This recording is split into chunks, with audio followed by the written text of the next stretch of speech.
નમસ્કાર. હમણાં થોડા દિવસો પહેલા જ નેશનલ યુથ ફેસ્ટિવલના ભાગરૂપે મારે દિલ્હી જવાનું થયું.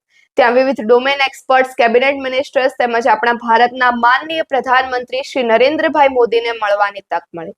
ત્યારે ઘણા બધા લોકોના મેસેજ આવ્યા કે તમે તમારી આ દિલ્હી સુધીની સમગ્ર સફર વિશે જણાવી શકશો.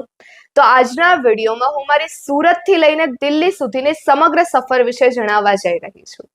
વિકસિત ભારત યંગ લીડર્સ ડાયલોગ એટલે કે VBYLD આ એક કોમ્પિટિશન છે જે નેશનલ યુથ ફેસ્ટિવલનો એક ભાગ છે. આ કોમ્પિટિશન 4 સ્ટેજમાં થાય છે. તેમાંનો સ્ટેજ 1 એટલે કે ક્વિઝ રાઉન્ડ.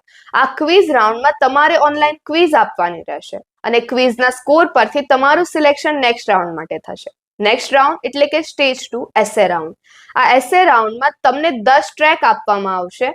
એ 10 ટ્રેકમાંથી તમારે કોઈ એક ટ્રેક પસંદ કરીને તેના પર એસે લખવાનો રહેશે અને એસે પરથી તમારું સિલેક્શન નેક્સ્ટ રાઉન્ડ માટે કરવામાં આવશે. હવે પછીનો નેક્સ્ટ રાઉન્ડ એટલે કે પીપીટી પ્રેઝન્ટેશન રાઉન્ડ.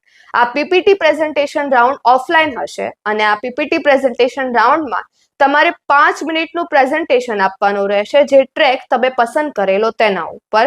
અને પીપીટી પ્રેઝન્ટેશન પરથી અમુક પાર્ટિસિપન્ટ્સને સિલેક્ટ કરવામાં આવશે. સિલેક્ટ થયેલા પાર્ટિસિપન્ટ્સનું પર્સનલ ઇન્ટરવ્યુ હશે અને પર્સનલ ઇન્ટરવ્યુ પરથી 3 પાર્ટિસિપન્ટ્સને દિલ્હી જવા માટેની તક મળશે.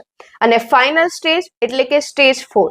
આ સ્ટેજ 4માં તમને દિલ્હી જવા માટેની તક મળશે અને વિવિધ કેબિનેટ મિનિસ્ટર્સ, ડોમેન એક્સપર્ટ્સ તેમજ આપણા ભારતના માનનીય પ્રધાનમંત્રી શ્રી નરેન્દ્રભાઈ મોદીને મળવાની અને તેમની સમક્ષ પોતાના વિચારોને રજૂ કરવાની, વિકસિત ભારત 2047 માટેના વિચારો રજૂ કરવાની તેમજ પોતાના રાજ્યનું પ્રતિનિધિત્વ કરવાની તક મળશે.